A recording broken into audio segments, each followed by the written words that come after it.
사무엘상 20장 24절부터 함께 읽겠습니다. 다윗이 들에 숨으니라. 초하루가 되매 왕이 앉아 음식을 먹을 때에 왕은 평시와 같이 벽 곁 자기 자리에 앉아 있고 요나단은 서 있고 아브넬은 사울 곁에 앉아 있고 다윗의 자리는 비었더라. 그러나 그 날에는 사울이 아무 말도 하지 아니하였으니 이는 생각하기를 그에게 무슨 사고가 있어서 부정한가 보다, 정령이 부정한가 보다 하였음이더니 이튿날 곧 그 달의 둘째 날에도 다윗의 자리가 여전히 비었으므로 사울이 그의 아들 요나단에게 묻되 이새의 아들이 어찌하여 어제와 오늘 식사에 나오지 아니하였느냐 하니 요나단이 사울에게 대답하되 다윗이 내게 베들레헴으로 가기를 간청하여 이르되 원하건대 나에게 가게 하라. 우리 가족이 그 성읍에서 제사할 일이 있으므로 나의 형이 내게 오기를 명령하였으니 내가 내게 사랑을 받거든 내가 가서 내 형들을 보게 하라 하였으므로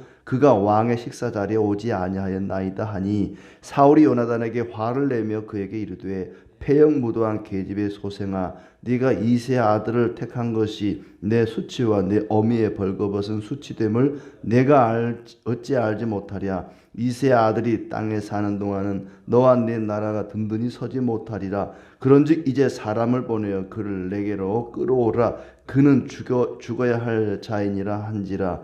요나단이 그의 아버지 사울에게 대답하여 이르되 그가 죽을 일이 무엇이니까? 무엇을 행하였나이까? 사울이 요나단에게 단창을 던져 죽이려 한지라. 요나단이 그의 아버지가 다윗을 죽이기로 결심한 줄 알고 심히 노하여 식탁에서 떠나고 그 달의 둘째 날에는 먹지 아니하였으니 이는 그의 아버지가 다윗을 욕되게 하였으므로 다윗을 위하여 슬퍼함이었더라. 아침에 요나단이 작은 아이를 데리고 다윗과 정한 시간에 들로 나가서 아이에게 이르되 달려가서 내가 쏜 화살을 찾으라 하고 아이가 달려갈 때에 요나단이 화살을 그의 위로 지나치게 쏘니라. 아이가 요나단이 쏜 화살 있는 곳에 이른 즈음에 요나단이 아이 뒤에서 외쳐 이르되 화살이 네 앞쪽에 있지 아니하냐 하고 요나단이 아이 뒤에서 또 외치되 지체 말고 빨리 다름질하라 하매 요나단의 아이가 화살을 주워 가지고 주인에게로 돌아왔으나 그 아이는 아무것도 알지 못하고 요나단과 다윗만 그 일을 알았더라.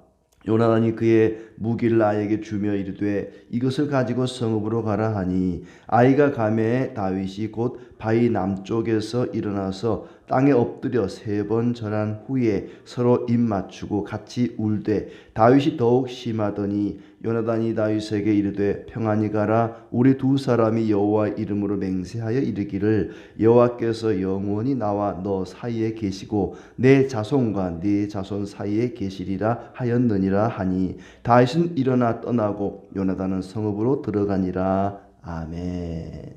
예. 반갑습니다. 날씨가 거의 한여름처럼 덥습니다.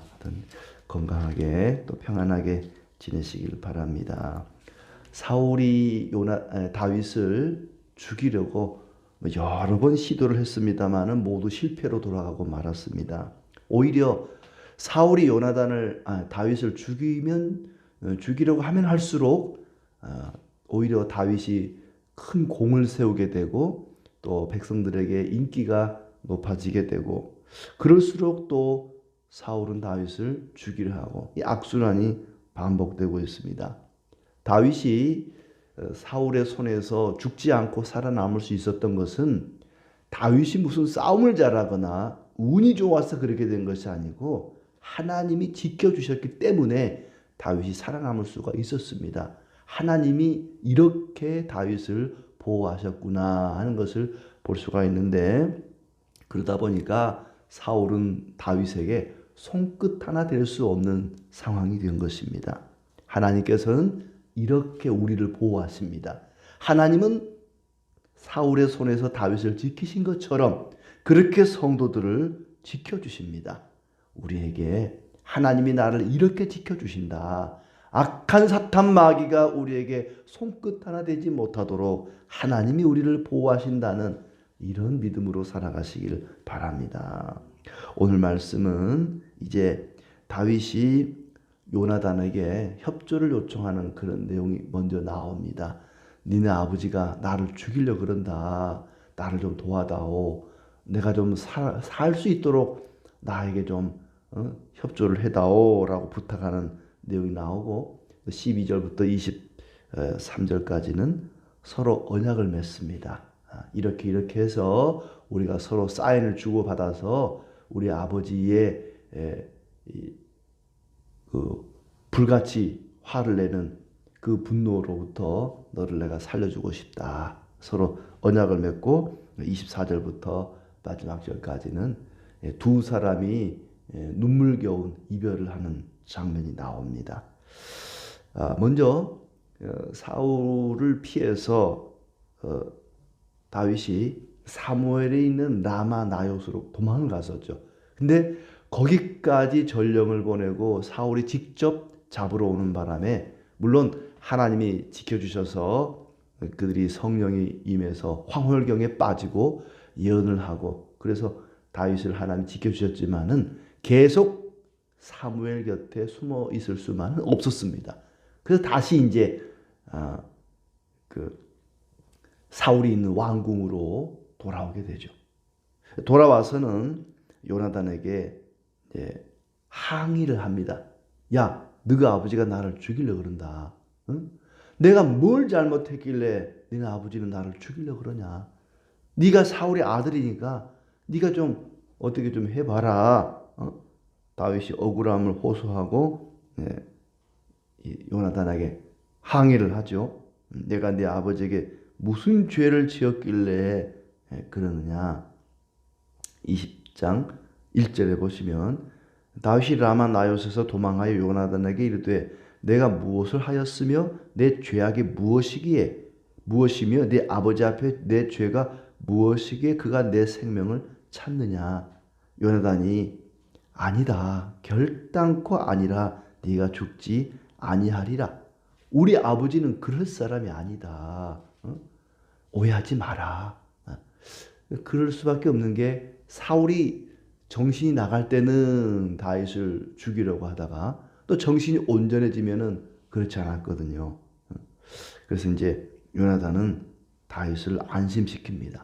근데 다윗의 입장에서 보면 좀 억울하죠. 내가 무슨 잘못을 했길래 왕이 돼가지고 그것도 사위인 나를 이렇게 죽이려고 하는가. 너네 아버지가 도대체 무슨 생각을 가지고 있는지, 왕이신 사울 왕이 신하이자 사위인 나에 대해서 어떤 마음을 가지고 있는지 아들이 네가 의중을 좀 파악해 봐라. 그러자 요나단이 그렇게 도와주겠다고 약속을 하죠. 3절에 다윗이 또 맹세하이르되 내가 내게 은혜 받은 줄을 내 아버지께서 밝히 알고 스스로 이르기를 요나단이 슬퍼할까 두려운즉 그에게 이것을 알리지 아니하리라 함이니라. 그러나 진실로 여호와의 살아계심과 내 생명을 두고 맹세하노니 나와 죽음의 사이는 한 걸음뿐이니라. 내가 죽게 생겼다. 요나단이 다윗에게 이르되 내 마음의 소원이 무엇이든지 내가 너를 위하여 그것을 이루리라. 네가 무엇을 원하든지 내가 너를 도와줄게. 너에게 협조를 해주겠다. 그렇게 요나단이 자기 마음을 다윗에게 알립니다.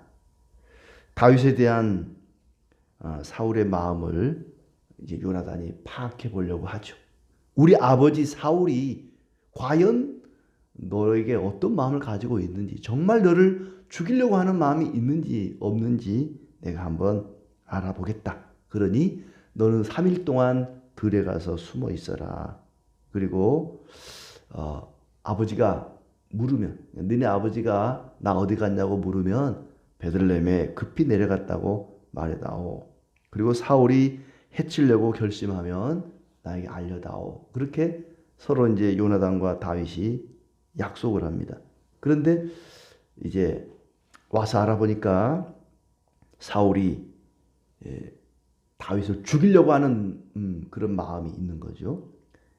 13절에 만일 내 아버지께서 너를 해치려 하는데도 내가 이 일을 내게 알려주어 너를 보내어 평안히 가게 하지 아니하면 여호와께서 나 요나단에게 벌을 내리시고 또 내리시길 원하노라. 내 아버지와 함께 하신 것 같이 여호와께서 너와 함께 하시기를 원하노라 하면서 이제 들판으로 숨어 있어라 하고 보냅니다. 그렇게 이제 서로 약속을 한 거죠. 서로 약속을 하면서 자기 영혼같이, 자기 생명같이 다윗을 사랑했다. 두 사람의 우정을 다시 한번 확인합니다. 그리고는 이제 18절부터 23절에 보면은 암호로 약속을 하죠.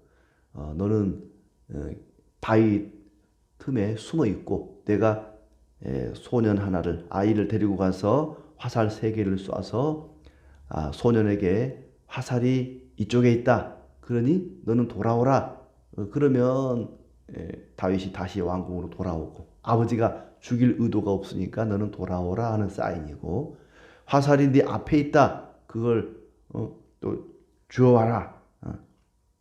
22절에 그렇게 나오죠. 만일 아이에게 이르기를 보라 화살이 네 앞쪽에 있다 하거든 내 길을 가라. 도망가라. 아버지가 너를 죽이려고 한다. 이쪽에 있으니까 가져와라. 그러면 너는 돌아오라. 또 네 앞에 있으니까 네 앞에 있다. 그러면 너는 도망을 가라. 이렇게 서로 사인을 합니다. 서로 만나서 얘기를 하면 안 되니까 누가 다 보니까 그렇게 서로 이제 바위 곁에 서서 바위 곁에 숨어서 내가 신호를 보내는 대로 돌아오든지 도망을 가든지, 아버지 사울이 다윗을 죽이려고 하면은 도망을 가라고 해야 되고, 그리고 죽이려고 하는 마음이 없으면 돌아오게 하고, 이렇게 서로 사인을 맺습니다. 그리고 이제 24절부터 29절까지는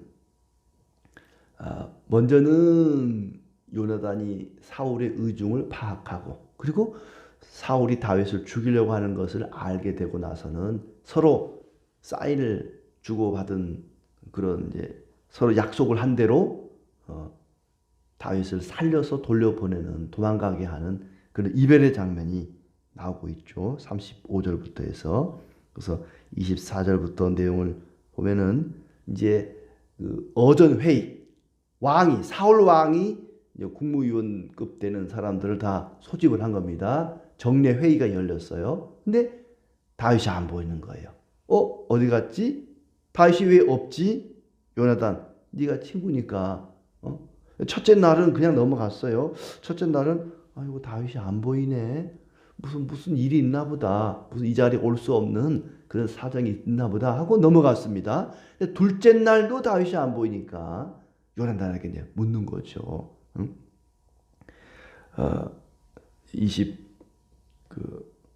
29절, 30절, 29절부터 보면은 요나단이 28절에 사울에게 말하되 다윗이 베들레헴으로 가기를 간청해서 제가 다녀오라고 얘기를 했습니다. 약속한 대로 베들레헴 갔다고 이야기를 하는 거예요. 그랬더니 30절에 보니까 사울이 아들 요나단에게 화를 내면서 욕을 합니다.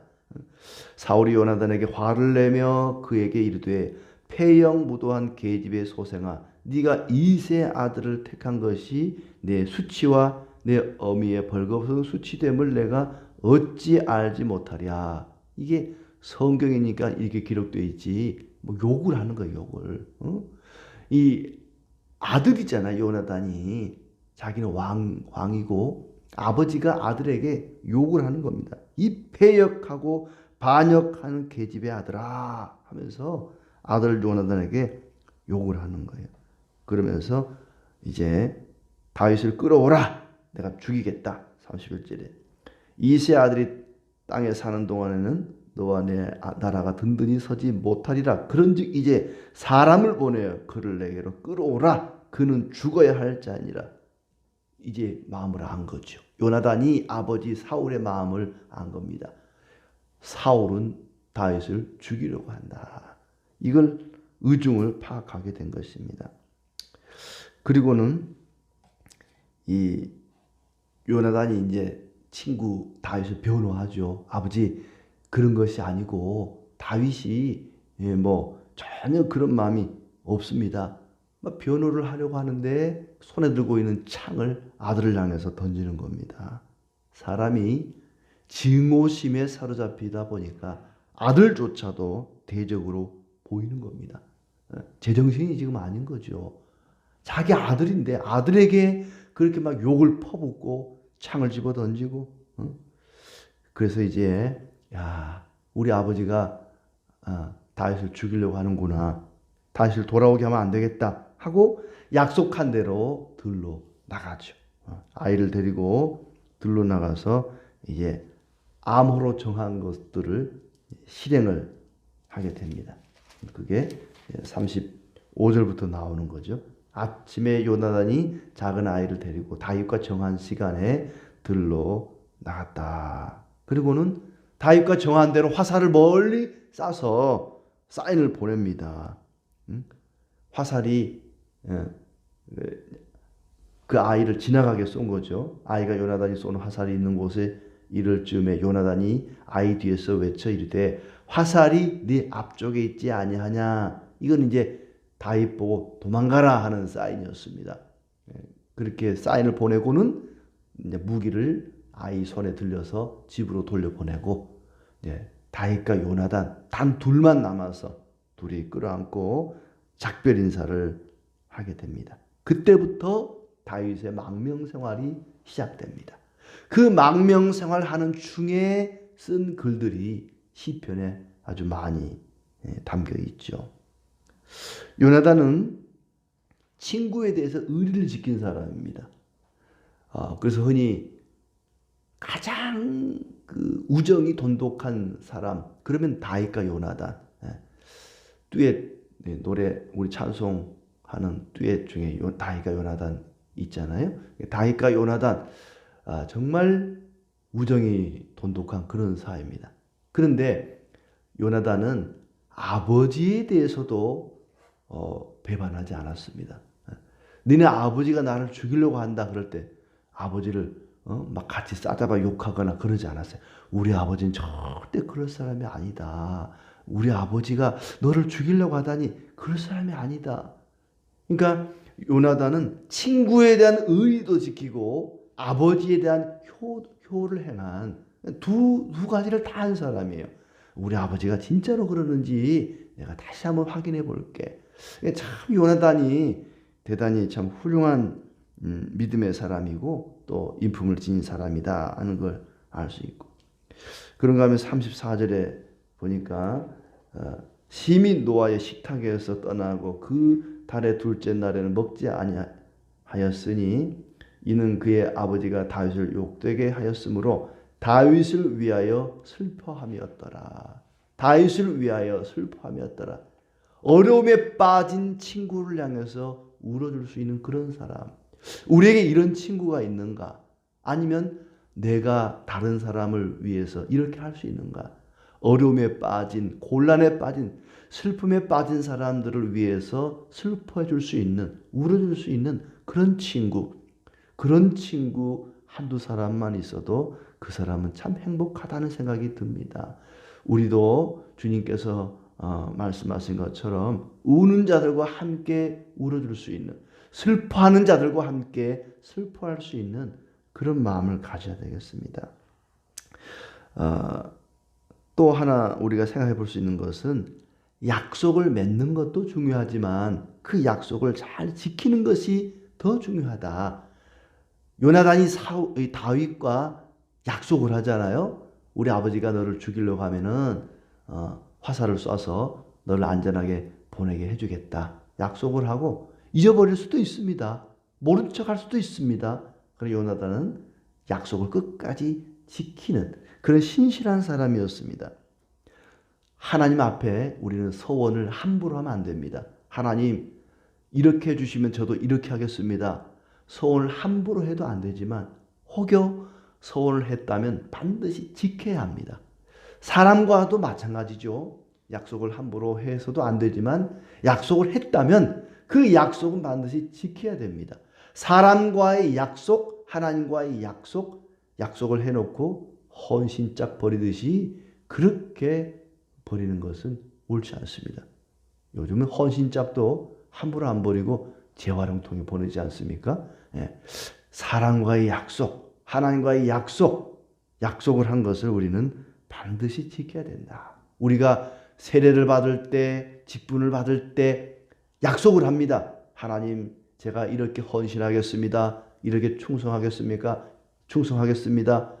하나님이 안 보인다고 그때 했던 약속들을 그냥 내팽개칠 것이 아니라 하나님과 또 사람과 약속을 했다면 반드시 그 약속을 지키는 신실한 삶을 살아야겠다 하는 생각이 들고요.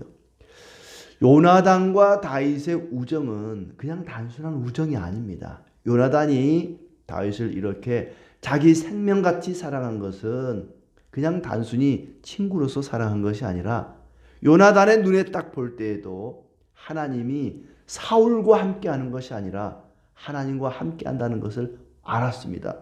확신했습니다. 그렇기 때문에 내가 우리 아버지지만은 아버지 편을 들 것이 아니라 다윗 편을 들어야겠다. 하나님이 다윗과 함께 하시는구나 하는 것을 깨닫게 된 것이죠. 23장 16절 말씀 보면은 다시 한번 다윗과 요나단이 만나게 됩니다.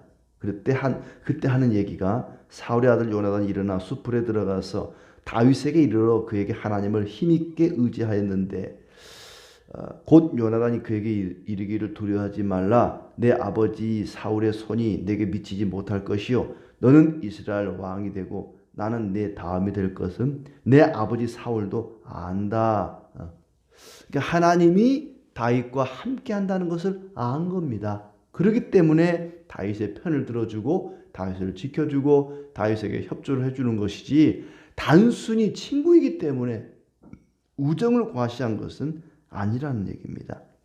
사울은 자기의 뜻을 관철시키기 위해서 하나님을 이용하는 사람이었고 요나단은 하나님의 뜻에 자신을 굴복하는 사람이었습니다. 이것이 신앙입니다. 예수님을 믿는 신앙의 길에는 반드시 어려움이 있습니다. 대적도 있습니다. 요나단이나 다윗이 걷는 그 신앙의 길에 사울이라는 대적이 가로막고 있었던 것처럼 틀림없이 대적이 있습니다. 그 대적이 큰 경우도 있고 작은 경우도 있습니다만은 하나님이 우리를 보호해 주실 것입니다. 그러니 우리의 인생을 하나님께 온전히 맡기고 하나님의 역사하심을 하나님의 일하심을 기다리며 살아가십시다. 틀림없이 하나님이 우리를 지켜주시고 우리를 건져주시고 은혜를 베푸실 것입니다. 이런 축복이 있기를 진심으로 기원합니다.